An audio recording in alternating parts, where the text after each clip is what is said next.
But here in Northwest Ohio, it was a Christmas showdown on the court at Anthony Wayne. Notre Dame taking on Margaretta. The Eagles defense strong early as Callie Thames picks off the pass and throws it up ahead to Nina Sims, who shields off the polar bear and scores. Margaretta up 3 after 1 and 3, and the 3 from the top of the key by Reagan Heck makes it a 6-point lead. Thames with a nice jab step for the drive and bucket. Heck had an answer of her own as the post fadeaway right here will drop to put the Bears up double digits at the half. We move to the third quarter. It was all Notre Dame as Brooklyn Armstead caps a 21-9 run to put the Eagles on top. Notre Dame holds on in the fourth to win 45-36, knocking down key free throws. We just wanted to come out and be ourselves and making sure that we were moving the ball on offense and getting in the rhythm so that we were able to score. And then coming out harder on defense and putting more pressure on them and being more aggressive overall. I think we've always been able to score and been able to be hard on defense, but making sure that we're scoring in rhythm and then moving off of each other as a team and then just building confidence together and getting that team chemistry going.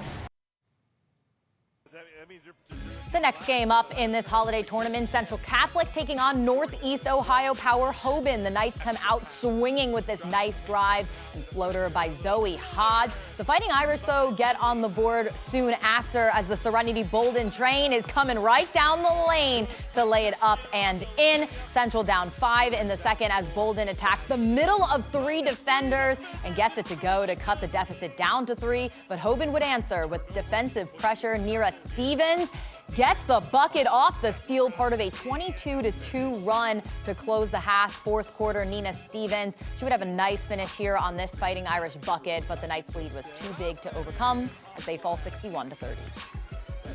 What a difference one half of basketball can make. Notre Dame found themselves trailing by 11 in game 1 against Margaretta.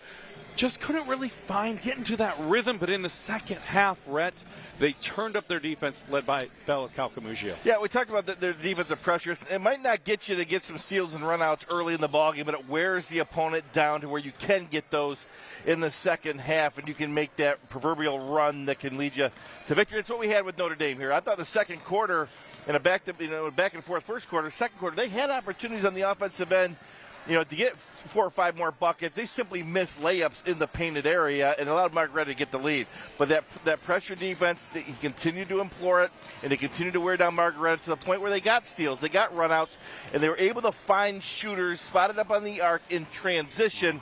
And once you saw 2 or 3 of those in a row go down and they narrowed that deficit, you saw their confidence grow, and they were able to put the clamps on a really good Lady Bear Margaretta team who's now 7-2 on the season. That's a big win for Notre Dame. In game number 2, you had the experience in Akron Hoban against the youthful Coach Cliff Hodges team, a Central Catholic. Central came out. They played with the pace in the first quarter. They played with confidence, which is something I think they were kind of lacking the last time we saw them. Without question, this is an improved Central Catholic team. It might not show up in the win column yet, but it will, because this is a much more aggressive, a team that has a better understanding of when to attack, how to attack, and attack with force.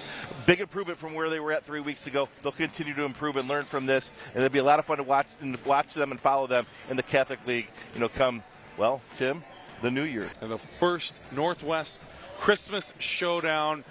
This is tremendous for local high school girls basketball. 100%, because a lot of our teams they leave this area and they go play in Columbus, they go play in Cincinnati, and they'll have 5-6 games in those bigger cities at the showcase that they put on. To have Anthony Wayne put this on here in Northwest Ohio, I think is huge. I hope they stay with it, because we've seen a lot of excellent basketball from teams that are coming to Toledo, from Cleveland, from Columbus, from Cincinnati. We get to see it on display here in Northwest Ohio. I hope they keep it and they can continue to expand on it moving forward. Applause all the way around. Jay Gast and Coach Carter, appreciate everything that you guys have done to make this happen.